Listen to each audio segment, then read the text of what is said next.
A strong first half of the year for Barclays traders hasn't stopped its top shareholder from renewing calls to shrink the lender's investment bank. In a letter seen by Bloomberg, Edward Bramson's Sherborne Investors says that Barclays should mimic cutbacks at Deutsche Bank's trading operations to improve profitability. Sherborne recently boosted its stake to almost 6%. Joining us with more details from Bari in Italy is Bloomberg's Stefania Spezzati. Congratulations on the scoop, Stefania.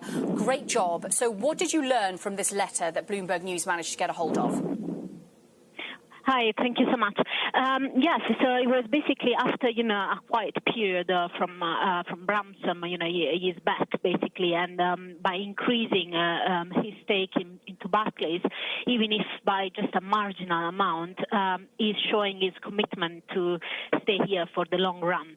So he's proposing that basically Barclays goes down the Deutsche Bank route in restructuring, so in going ahead with a massive restructuring of basically the corporate investment bank to improve the profitability and to lower cost and to optimize the capital.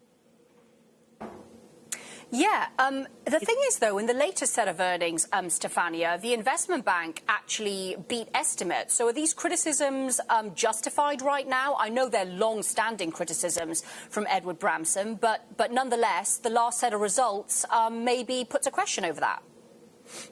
Yes, absolutely. Obviously, Staley's strategy has been working during those 2 quarters. They've been benefiting from, very high volatility in the markets.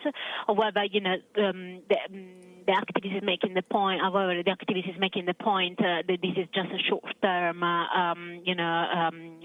those are short-term gains, and that you cannot really base the strategy of the entire lender over just a couple of good quarters of trading that are actually happening in very extraordinary circumstances, considering obviously the pandemic and the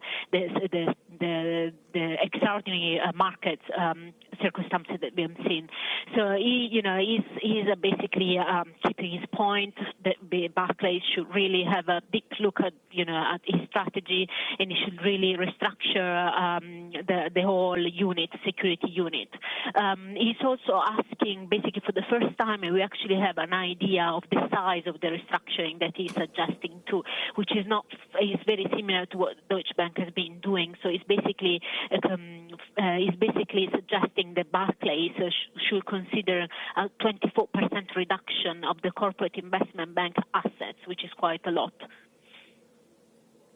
Just briefly, Stefania, do we have any response from Barclays yet? Do you think we'll get one? Barclays is declined to comment for now. So this is the latest from them. They generally, in the past, they've never been commenting those kind of letters from the activist. Fair enough. We also have to guess that probably, they haven't met recently, considering, the travel restrictions. So, we're not obviously operating in normal, a normal environment.